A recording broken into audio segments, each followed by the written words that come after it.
Warahmatullahi wabarakatuh. Waalaikumsalam warahmatullahi wabarakatuh. Waalaikumsalam warahmatullahi wabarakatuh. Alhamdulillahirabbil alamin wa bihi nasta'in 'ala umuri dunya waddin wa 'ala alihi wa ashabihi ajmain amma ba'd.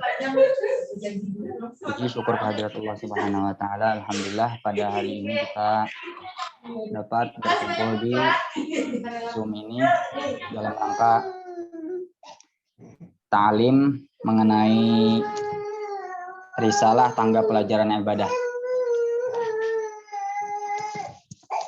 Sebelum kita memasuki pembelajaran, kita seyogianya baca surah Al-Fatihah buat pengarang kitab tangga pelajaran ibadah, mengambil berkat beliau.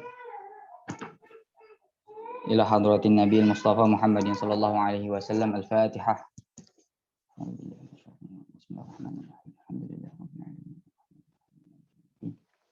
إياك نعبد وإياك نستعين اهدنا الصراط المستقيم صراط الذين أنعمت عليهم غير المغضوب عليهم ولا الضالين. Di sini pengarang kitab memulai dengan pembahasan hukum Islam. Kata pengarangnya, hukum Islam itu ada 5. Pertama, fardu. Yang kedua, sunnah. Yang ketiga, haram. Yang keempat, makruh. Yang kelima, harus atau mubah. Mengenai hukum Islam, yang pertama tadi ada fardu. Fardu itu terbagi lagi menjadi 2. Ada fardu ain dan juga fardu kifayah. Sekarang kita tahu bahwa fardu ain itu ialah sesuatu yang wajib dikerjakan oleh tiap-tiap orang Islam yang balik lagi berakal. Jadi fardu ain itu kewajibannya itu hanya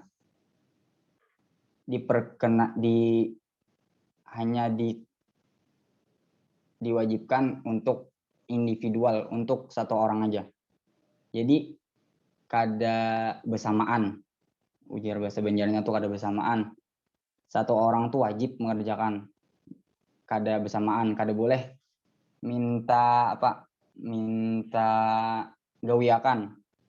Kayak sembahyang, contohnya sembahyang 5 waktu. Kada boleh kita berkirim lawan kawan sholat zuhur misalnya.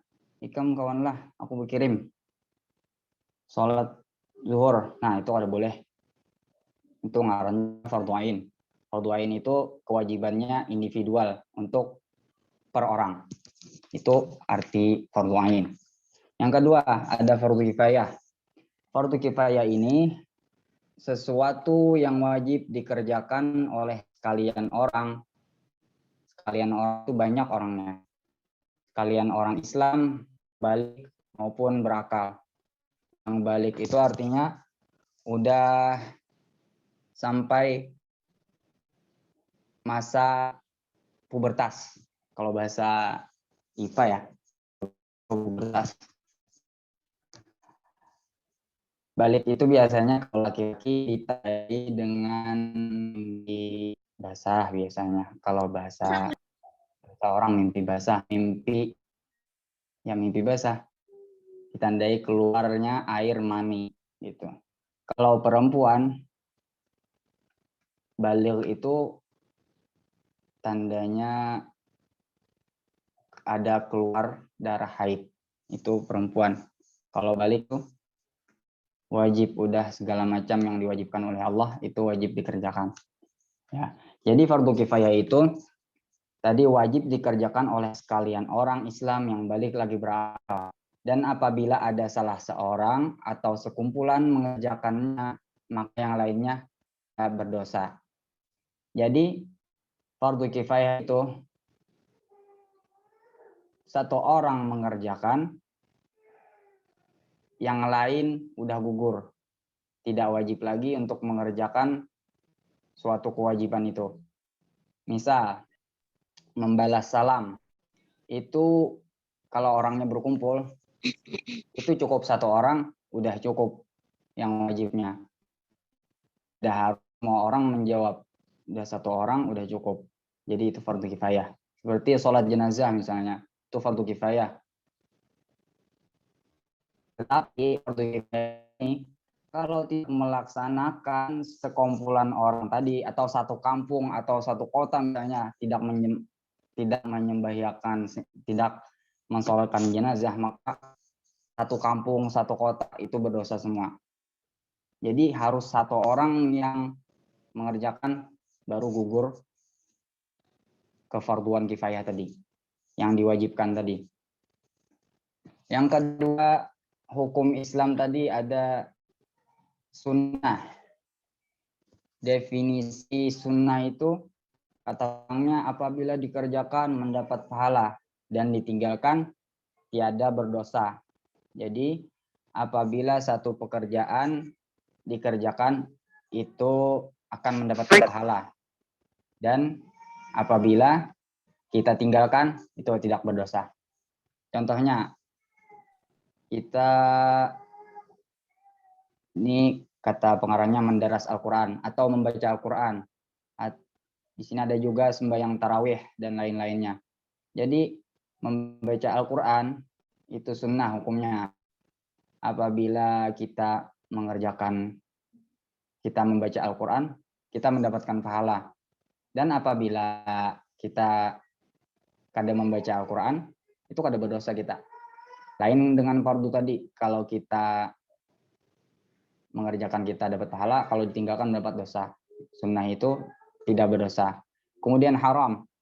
Haram ini bisa kebalikan dari fardu tadi. Haram ini apabila dikerjakan dia mendapat dosa, kemudian apabila ditinggalkan dia mendapat pahala. Contohnya mencuri, merampok, minum minuman keras. Itu apabila dikerjakan kita mendapatkan dosa. Kemudian kalau kita meninggalkan itu dengan niat benar-benar meninggalkannya, itu mendapatkan pahala. Kemudian itu definisi haram tadi. Kemudian ada makruh, yang keempat makruh. Definisi makruh apabila dikerjakan tiada berdosa dan ditinggalkan mendapat pahala. Contohnya, tidur sesudah sholat asar. Itu makruh hukumnya. Kita melakukan tidur sesudah sholat asar itu tidak berdosa. Tetapi kalau kita kada guring habis sholat asar tadi, kita mendapat pahala. Nah, itu makruh. Kemudian terakhir, hukum Islam yang terakhir, harus atau mubah. Ini apabila dikerjakan tidak mendapat pahala dan ditinggalkan juga tidak berdosa. Contohnya, kita makan, kita minum, kita tidur. Nah, kita makan itu harus tidak dapat pahala juga dan tidak mendapat dosa. Kecuali kita niatkan makan itu supaya memperkuat kita untuk beribadah kepada Allah.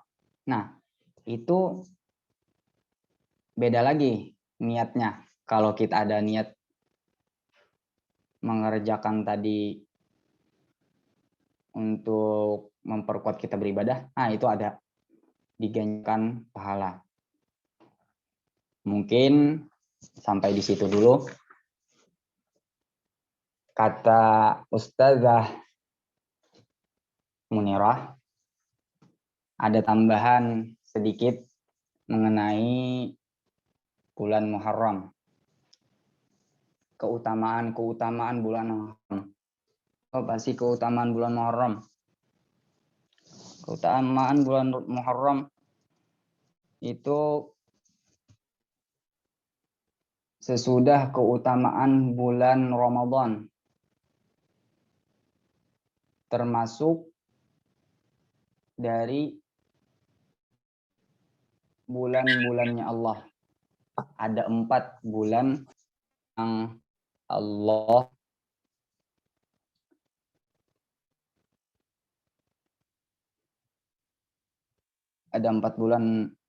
yang Allah jadikan itu bulan haram, termasuk bulan Muharram ini. Makanya bulan Muharram ini orang-orang yang berbuat kebaikan itu dilipat gandakan oleh Allah.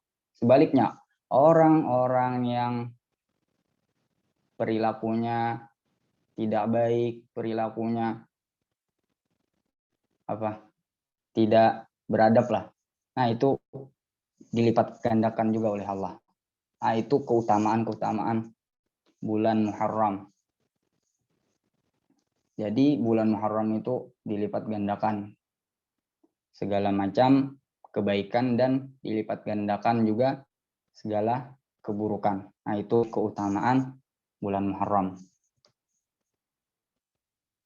Makanya jangan berani-berani kalau berbuat kejahatan di bulannya Allah, di bulan Ashhuril Hurum, di bulannya Allah tadi. Kemudian ada amalan. Ada juga amalan yang bagus diamalkan pada bulan Muharram. Salah satunya puasa Asyura. Puasa Asyura itu apa? Puasa pada hari ke-10 bulan Muharram. Banyak keutamaan puasa Asyura. Kata Nabi, puasa Asyura itu yukaffirus sanah al-madiyah. Kata beliau, puasa Asyura itu melebur dosa setahun yang telah lewat. Itu keutamaan puasa di hari ke-10 bulan Muharram atau dinamakan juga hari Asyura. Biasanya kalau di tempat-tempat kita kan budayanya budaya bikin bubur Asyura biasa. Itu pada ketika hari Asyura. Kemudian ada juga di sini yang di amalan yang bagus. Sebelum puasa Asyura tadi namanya puasa Tasu'a. Puasa Tasu'a itu puasa pada ketika 9 Muharram. Hari ke-9 bulan Muharram. Itu habis puasa Tasu'a baru puasa Asyura. Kata Nabi apa? Pada ketika puasa Tasu'a ini menjadikan pembeda dari umat Islam dengan umat Yahudi. Itu puasa kalian, kata Nabi, dan Asyura membedakan dengan kaum Yahudi. Puasalah kalian sehari sebelum atau sesudah puasa Asyura tadi. Sebelum tadi tanggal 9 namanya puasa Tasu'a. Yaitu mungkin itu saja yang dapat Ustadz sampaikan. Kurang lebihnya salah khilaf mohon maaf. Wassalamualaikum warahmatullahi wabarakatuh. Waalaikumsalam warahmatullahi wabarakatuh. Terima kasih Ustadz. Terima kasih Ya. Ustadz. Sama-sama. Terima kasih Ustadz.